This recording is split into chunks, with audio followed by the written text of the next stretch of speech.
ரொம்ப தூரமா நடந்து வந்த களைப்பால ஒரு மரத்தடியை படுத்து தூங்க ஆரம்பிச்சாங்க அந்த குருவும் சீடனும். குருவோட கனவுல சிவன் காட்சி தந்து, உன்னுடைய சீடன் ஒரு பூதத்தால சாக போறான், உன்னுடைய சக்திகளை பயன்படுத்தி காப்பாத்த முயற்சி பண்ணுன்னு சொல்லிட்டு அங்கிருந்து மறைஞ்சு போறாரு. அவர் சொன்ன மாதிரியே அங்க வர்ற பூதத்தை தடுத்து நிறுத்துறாரு குரு. இவனுடைய ரத்தத்தை குடிச்சிட்டு வான்னு யமன் என்ன அனுப்புனாரு, எல்லாம் தெரிஞ்சு நீங்களே என்ன தடுக்கிறது சரியான்னு அந்த பூதம் கெட்டுச்சு. ஒரு நிமிஷம் யோசிச்சு பார்த்த அந்த குரு தன்னுடைய சீடன் கையே ஒரு முள்ளால கீறி ரத்தத்தை எடுத்து அந்த பூதத்துக்கிட்ட கொடுக்கவும், அந்த பூதமும் யமனுடைய ஆணைப்படியே ரத்தத்தை குடிச்சிட்டு அங்கிருந்து கிளம்பி போயிடுச்சு. பக்கத்துல இருந்த பச்சிலைகளை பறிச்சுட்டு வந்து கட்டுப்போட்டு விட்டாரு அந்த குரு. இந்த எல்லா விஷயங்களும் தெரிஞ்சிருந்தும் கூட சீடன் ஒரு வார்த்தை கூட கேட்கல.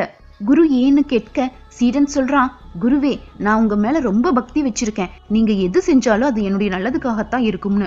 ஆம் நண்பர்களே, கடவுள் மேல நம்ம வச்சிருக்கிற பக்தி இந்த மாதிரி தான் இருக்கணும்.